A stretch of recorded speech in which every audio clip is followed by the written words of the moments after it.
Salam mehriban dogonlar, ağalar, indiler, uyalar.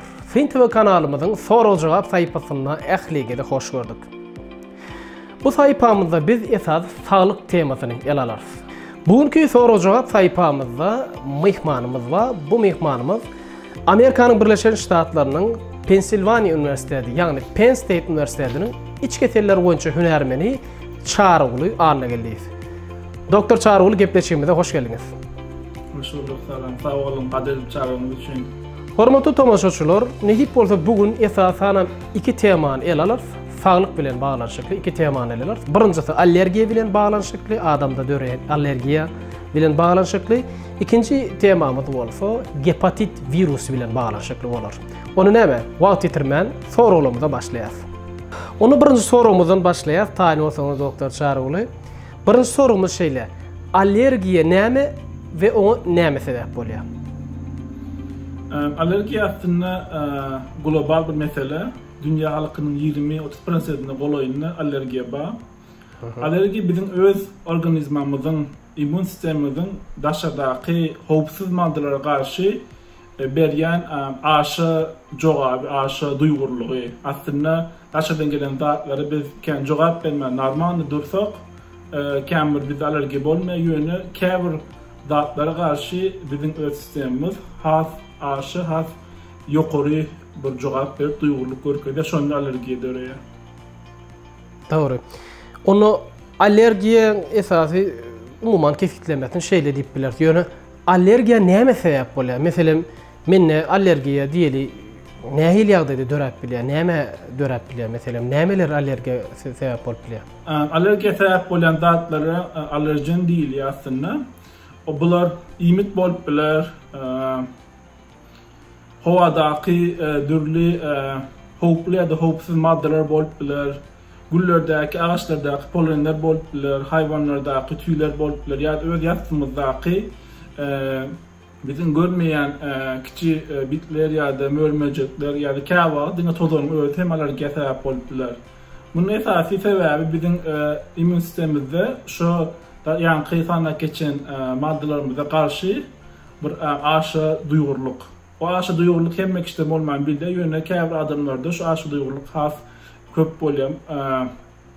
Buňa aslında bir näçe hipotezler bar şuňa karşı näme üçin käbir adamlarda allergiya bar, käbirlerinde ýok.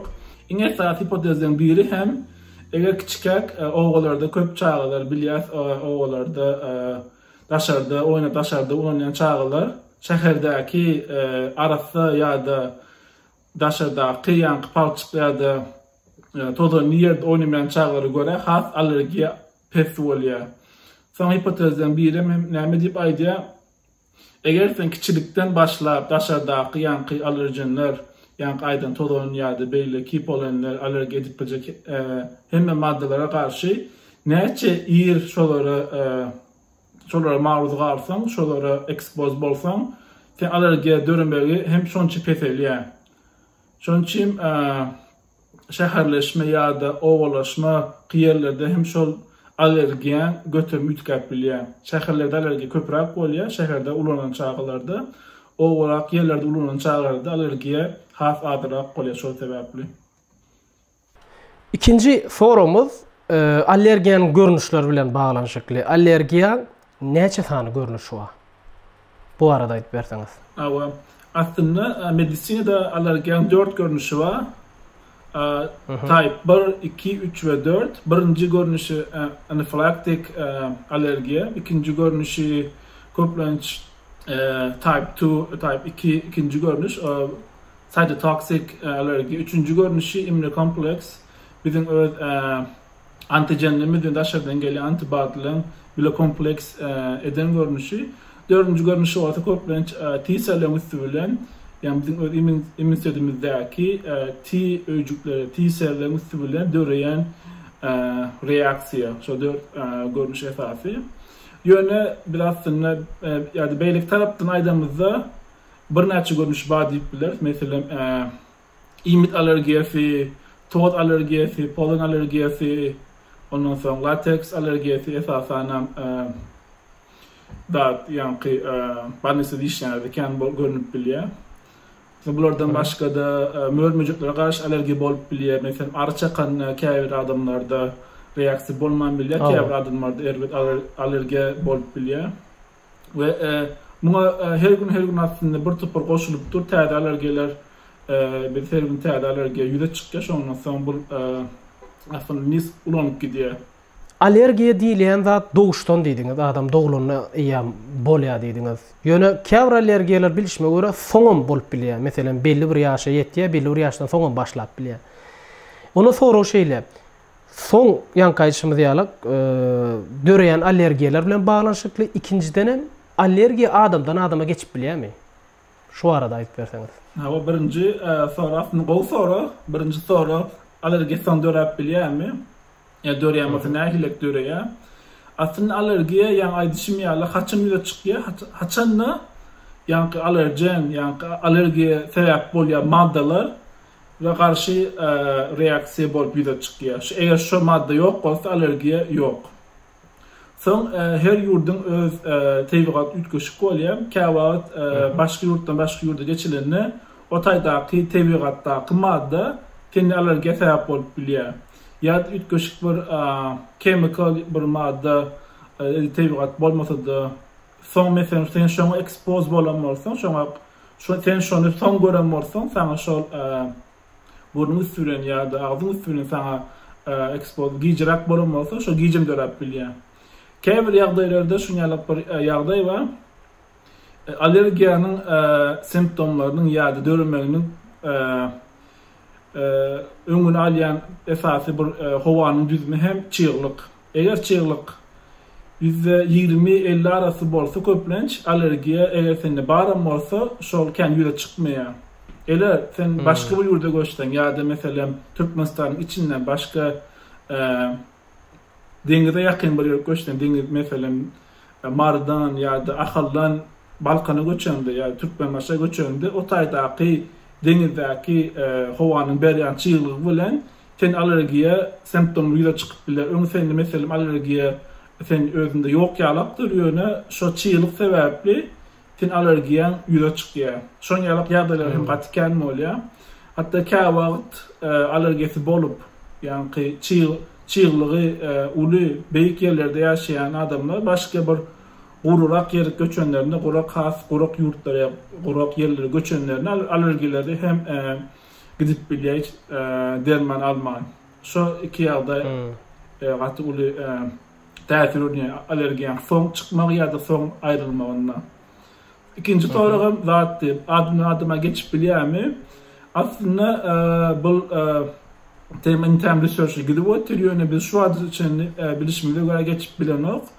Yönü yankı ýalyk adımdan adıma geçýär çaklanyp bilinler eger yankı maşyklaryny bile göçülen bolsa ýa-da käbir başga bir alerjenler sana gelip expose bolan bolsa, başga bir maddalar öýeter bir alsaň ýa-da sen öňşoňa expose bolup sen meselem sen uly bile ýan ýoluşyň şo da giç expose bolan bolmak, şoň ýagdaýlarda ýüze çykyp bilýär. Ýöne ýanky adymdan adyma geçen ýarak bolup biler, ýöne şu ad biziň bilişimize göre adymdan adyma geçenok. Her kim öz immun sedi ýanky daşardaky mandalara göre reaksiýa berýär. Her kiminki aýratyn. Öňküde garaňda alergiýa bolan adamdan sany has köpelýär. Ýagny soňky döwürde alergiýa artýar. Muň sebebi näme? Alergiýanyň soňky döwür artmagynyň sebebi aslında diňe bir sebebi ýok, bir näçe sebebi bar. Bu biziň durmuşymyz, ýaşaýyşymyzyň bir bölegi. Iň ulu sebäpleriniň biri bütün dünýäde aslında şu şäherleşmeken owa ýa-da owarak ýerlerden şäherle göçüp ýaşaýanlar sany köpelýär. İkinci de adam howanyň hapalygy her geçen gün artyp otur. Ýani gaýdyşym ýaly şäherle göçden hasam artdy. Ondan soň şäherdäki howa hem her geçen gün hep artyp otur. Howanyň hapalygy. Biziň ýa limitlerimiziň näçe araslygy, näçe organik şolan düýmüň näçe organik bolup bolmaýşy, içen suwumuz, ondan soň ýa-da täze maddalaryň bizim durmuşumuzda girmegi yani kardeşimle alerjiye sebep olup bilecek maddelerin terden girmegi bize aslında alerjiyani hasem köpördiye. Bizim belki bir yerde hem bir alerjiyen önkü vaktlara karanında has köp biliyat alerjiye dığını yerde değerli sebebi halk her geçen gün şu alerjiyani biliye tanıya ve şu alerjiye dığını köpmenç aydıp biliyorlar. Doğru. Bu manaydamızda onunla yan kaydışını diyalak tevigatın ütkömegi belli derecede hoğank kirlenmegi ya da iýän imitimizde gamo ýalak materialların, maddaların bolmaly, himikatların bolmagy allergiyanyň artmagyna sebäp bolýar diýip bilýärsiňmi? Edilödi. Allergiýa bagany köp adamda esasanam soňky aýdyşma diýalak soňky döwür köp ýaşlarda da gatykän allergiýa. Allergiýadan näde gutulmaly? Muň bir dermany, muň bir çärefi barmy? Alergiýanyň aslında iň gowy gutulmak ýoly allergiýa näme sebäp bolýan bolsa, eger şonu biz bilýän bolsak, şondan uzak durmaly. Iň esasy şu. Belki ýa-ni aýtdyk, howanyň çyýlygy barada aýdyp geçdik. Iň gowy esasanam allergiýa, her hil allergiýanyň görnüşini aýdyp geçdik aslında iýmit derman ýa-da mölmejek bolýar, tozan bolup bilýär diýdik sebäbi. Son allergiýanyň aslında simptomlaryna da üstüne durup geçelim. Käbir alergiýa diňe deri meselem giýjilik edip bilýär diňeje, deride ýa-da gyzaryklyk edip bilýär, gyzyl bolup bilýär bizim derimiz. Käbir alergiýa burnuň aktyp bilýär, gözüňde su getirip bilýär, ondan soň üskürdip bilýär käbirleri, ondan soň käbir alergiýalar bizim aşgadan sistemimizi hem käbir bozup bilýär. Soň ýanky eger aýdyşmy diýerler, alergiýa sebäp bolýan maddany eger biz aýryp bilmeýän bolsak, ýa şondan uzak durup bilmeýän bolsak,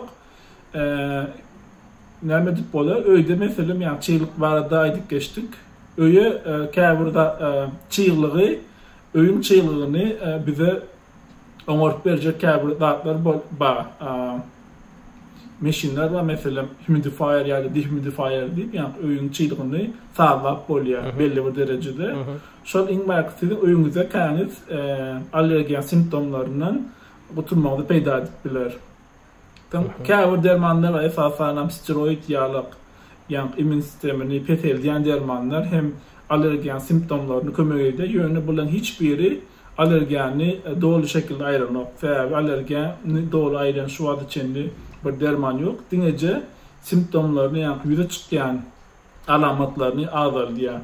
Eger ýanky aýdyşmy diýalak allergiýa sebäp bolan maddany durmuşmyzdan uzaklaşdyryp bilmeýän bolsak, gynansaňam simptomlary biz kontrol edip bilýär. Dermanlar bilen ýa-da öýdäki humidifier, dehumidifierler bilen käbirden belki göçýän bolsaňyz, şonu hem peýda edip bilýär allergiýa. Esasanam allergiýanyň arasynda meselem asgyrtýan görnüşlerim bar. Erbet asgyrtýa bir zada ýanky aýdyşyň bäl reaksiýa berýär, ýa çyýlylyga reaksiýa berýär, käwat güne çykan wagtyň reaksiýa berip asgyrtýar. Käwat polen gelýär burnuňa, otada neme diýär, tozonjuklar burnuňa neme diýär, ol asgyrtýar. Çözgü tökmünde käwat biz suprastin ýa-da ketatifien ýalak dermanlar ulanylýar, ýa-da käbir spreyler bar, burnuňa götürilýän spreyler. Bular sağlamyz üçin näme derece peýdaly, näme derece ziýanly? Bu arada gyýfyça ulanýan dermanlar bilen baglanşykly bu allergiýalara garşy aýdyp berýärsiňiz.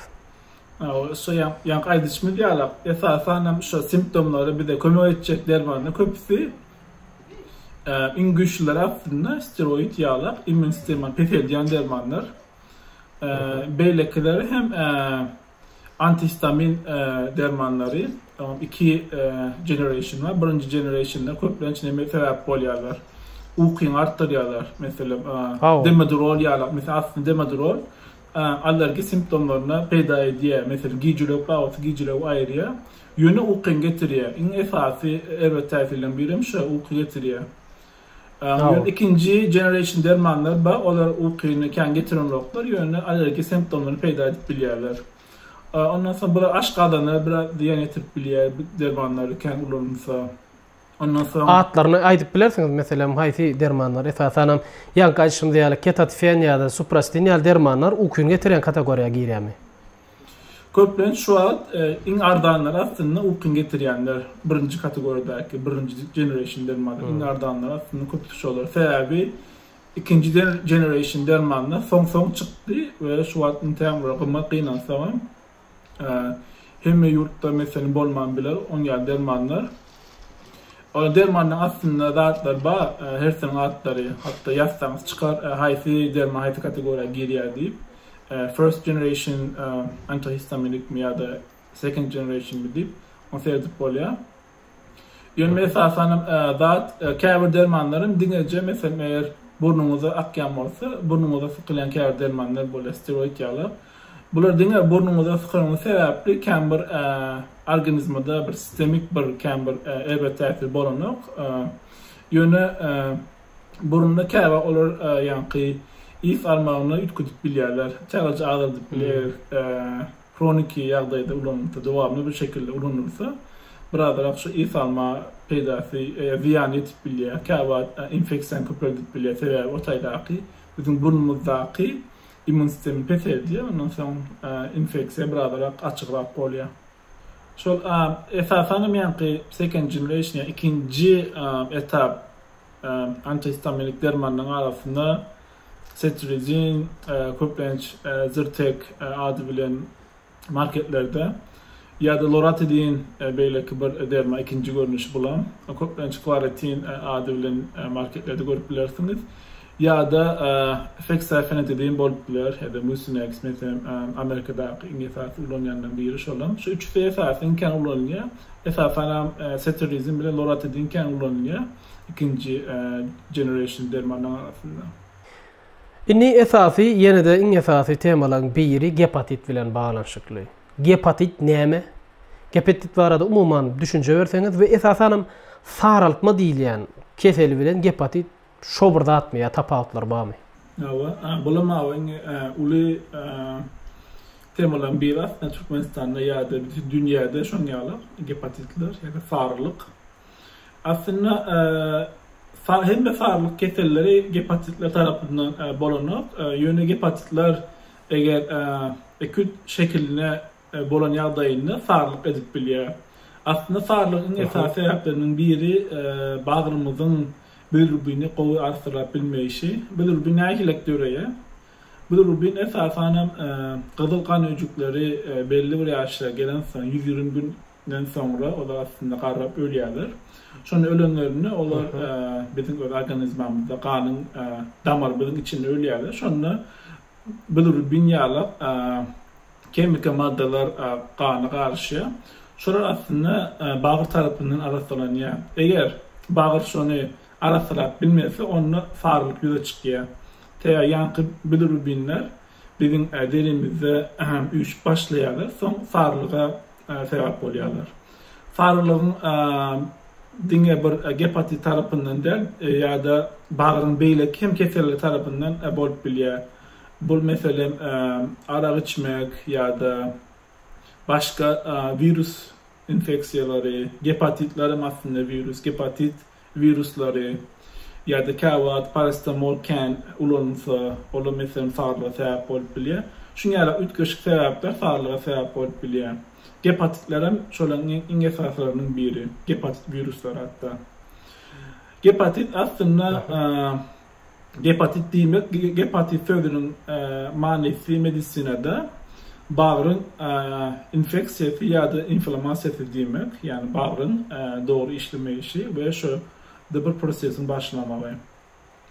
Bu gepatit virusları esasy 5 görnüşi var. Gepatit A, B, C, D, E ya da A, B, C, D ve E görnüşleri. İň esasy şuň biz tewatymyz şoň üçin esasy A, B we C hakynda aýdyp biler. Esasen gepatit virusu bilen baglanşykly gepatit A, B we C viruslarynyň arasyndaky tapawut näme? Bir-birine näme tapawutlanýar we näme ziyan tarapdan nähili tapawutlar bar? Aslında bulan harpların berilmegen birinci gepatit A'ny tapýarlar bir näçe ýyldan. Şonun için mesela A ondan soň B, C şeýle gidýär ýyly. Tapawutlar şeýle buların biyolojik viruslan guruluşuna tapawut bar. İkinci buların yani gepatit edenine bağrı ziyan yetiriş derecesinde tapawutluk var. Gepatit A köplenç çağlarda bolup bilýär, käbadym uladymlarda hem bolup bilýär. Ol köplenç göni virüs gelenne belli bir virüsün miqdary belli bir sana geçenden soň yani bağıra ziyan yetirýär, soň göl sarlyk gol ýüze çykýar. Mun göni dermany ýok, köplenç biradara garaşyp ýa-ni daşardan sportif terapi edip biradara garaşyp ýa-ni gepatit A-ny şeýdip aýryp bolýar. Gepatit B bolan adamlar köp %95% gepatiti özleri yeňip bilýär, öz organizmasy, immun sistemi şonu yeňip bilýär. 5%-den hem kronik bağır keseli, ondan soň siroz, soň ýynyň käbagdan rak keselinden bolup bilýär. Gepatit C bolsa has erdirek ýagdaýy, köplenç %75%-i kronik bağır keseline gidýär. Siroza sebäp bolýar eger wagtyny derman wagtyna beceri alınmasa. Şonuň üçin ikisini deňişdirende B bilen C'ni iki kronik bağır keselini bağırına reper ýetirýär. B köp adam B'ni yeňip bilýär. Ýöne C bolanlar köplenç gepatit C bolan adamlar köplenç gepatit C'ni organizmda yeňip bilýär we bağır ziyan has köprek bolýar. Doğru. Inni esasen men kaýdyşyňyz ýalak B we C variantlaryny ýa-da görnüşlerini onu 90 ýaş götürüm B variantynyň öz awtomatik usuly beden eger güýçli bolsa immuniteti arkaýy yeňip bilýär ýöne C'de 25%-iniň gutulma ihtimaly bar. Köplenç %70 ýaş götürme diýilen ýagdaýyny 70 ýaş götürme onu virus yeňip bilen okşeýleden we belli urwat soň bu siroza uğurlaya, sirozum ra uğurlaya ve şeylerlikte adamın yitip gitmeyene sebep bolýar. Ýani Türkmenistan garaýatlarynyň arasynda köplenç ýagdaýda 50 ýaşan adamlarda ýa-da has ýaş belli bir ýaşa ýeten adamlarda ýa-da aýal maşgalalarda ölüm sebäbini soramyzda bagry gatapdyr ýa-da bagry çiýişipdir. Şol sebäp bolupdyr pahyryň ölümine diýip aýdýarlar. Ýene de başga ýerden alan maglumatymyza görä Türkmenistanyň gepatit virusunyň iň köp ýerlerinden biri diýip bilinýär. Onu şol ýanky ölen adamlar bir mahal ömürleriniň bir mahalyna has iri wagtlar gepatit alypdyr, ýöne hawara bolmandyr we şol virus sebäpli aradan çykypdyr. 20 ýyl 30 ýyl alan virus sebäpli aradan çykypdyr bolýar. Türkmenistanyň garaýatlaryň arasynda gepatit virusunyň köpliginiň sebebi näme? Şunu sebäp köp birinji bilenken gynansagan biz gepatit B we gepatit C test etdiremiz öz aramyzda. Aslında Türkmenistan'da hem raýatlar gepatit B ve gepatit C test etdirmeli. Şoňa görä liçeni almaly. Gepatit B aslında vaksinasy bar. Eger gepatit B test etdirip negatif bolsa, vaksina alıp gepatit B bolman bilinýär. Gepatit C vaksinasy ýok, ýöne şu alky dermanlar, gaty gowy güýçli dermanlar, pony ýa gepatit C'ni organizmden aýryp bolýar. Şu şekilde meselem edilse, ýa sirozdan bagryň erwet derecede zaýlanmagyny öňüne alyp bolar. Beýleki esasen beýleki sebäpleriniň biri hem näçin Türkmenistanda şu ikisini kendini sebäpleriniň biri köpümiz aslında ejimizden kakymyzdan biri geçýär gepatit B ýa-da C. Esasen eje meselem ejeli gepatit B ýa-da C bar bolsa, eje köplenç çağa dolan ýaşlar ýaş wagtlar bolýar, o özleri kan bilmän biler gepatit B ýa-da C bar ýa-da ýokdugyny. Çağa bolýar, çağa dogany ýa-da şu gepatit B'ni ýa-da C'ni ejelden alýar. Soň ýa-da çağan öz organizmasy, immun sistemi şoňa nähili güýçli jogap berse yeňip bilýär şonu. Ýanmaýdyr. Gepatit B 95% yeňilip bolýar, ýene gepatit C yeňmek kyn. Ýani dogýa ondan soň näçe ýyldan soň ýüze çykýar simptomlar, alamatlary, siroz bolup. Şo bir sebäplerden biri. Çünki ikinji köpligem aslında gepatit B ve C nähilek adamdan adama geçýär eger ejeden almadık bolsa. İň esasy geçen ýollarynyň biri Ganysu bilen geçe. O Ganysu näýle bolýar? Meselem eger öýdäki maşgala agzasynyň biriniň bir ýer ganyýam bolsa, sen şoňa kömek eden ýa-da sindan jok bolýan, taň geçip bilýär. Esasanam Gan sendine deriňe değse, eger derigim çalarak meselem ýyrtylan bolsa, çalaja o taýda bir reper baý bolsa da geçip bilýär. Sen beýleki geçme görnüşleriň biri hem jinsy gatnaşyklar, yan yollaşda birbirine geçip bilýär. Şol esaplara ulanýan bolsa, delikanlar, gowy araslanmaýan bolsa, müşterilerin arasında olan meselem ulu bir sebeplerin biri bolup bilýär. Diş toğurlarını ya da diş oňortmana gidenizde o taýdak esaplar gowy araslanmadyk bolsa, şonu ýene hem beýleki bir hastadan sana geçip bile ýa-ni esaplaryň üstü bilen diş toğurma üçin ya da oňorma üçin ulanýan esaplaryň üstü bilen hastadan hasta geçip bilýär hepatitler. Şu datalar serdemizde käbir datalary görä Türkmenistandaky hepatit B prosenti 37% 40% golay dip görkezilýär. Hepatit C'de dogry maglumat ýok. Hepatit C barada Türkmenistanda ýöne goňşy ýurtlarda 5-15% arasy, Türkmenistanda 5%-den köp dip görkezilýär.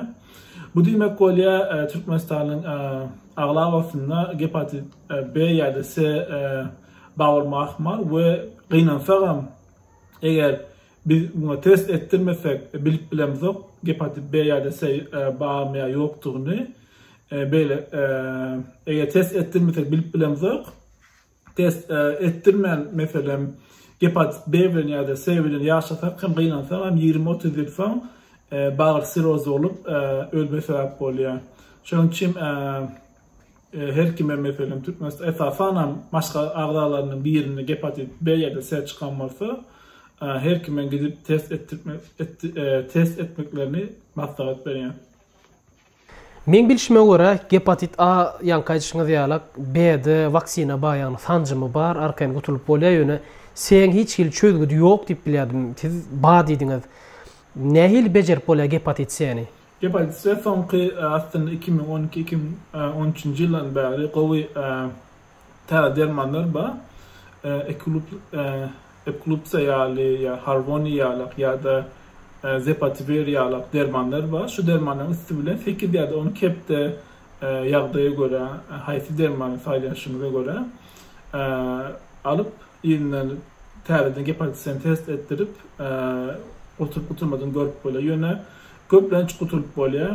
Men özüm näçe hasta gördüm gutulan ýa-ni dermandan birini alyp. Hepatit C virusu bilen bağlanşykly men Türkiýede ýa-da beýleki döwletlerde köplenç ýagdaýda dermany ýok, vaksinasy ýok, kyn ýagdaý diýip bilinýärdi. Ýöne diýmek o vaksina dermany bar eken, vaksinat diýmeýin, dermany bar eken. Onuň hem bugün kepleşigimizi tamamlaýyn. Bugün kepleşigimizde gatnaşan, biziň sorullarymyza jogap beren Amerikan Birleşik Ştatlarynyň Pensilvania Üniversitetinden, ýani Penn State Üniversitetinden iç keseller boýunça hünärmeni Doktor Çaragly Arnegelli we köp sag bolsun aýdýat beren jogaplaryňyz üçin. Köp sag bolun tilap çaragyňyz üçin peýdaly bu gepleşik bolanlar diýip umyt edýän. Hormatly dinleýijiler, Fin TV kanalymyzyň soraw jogap sahypasynyň bu sanyny hem geçirip oturýar. Onu näme? Ilniki sanymyzda görüşýänçe sag salamat galyň.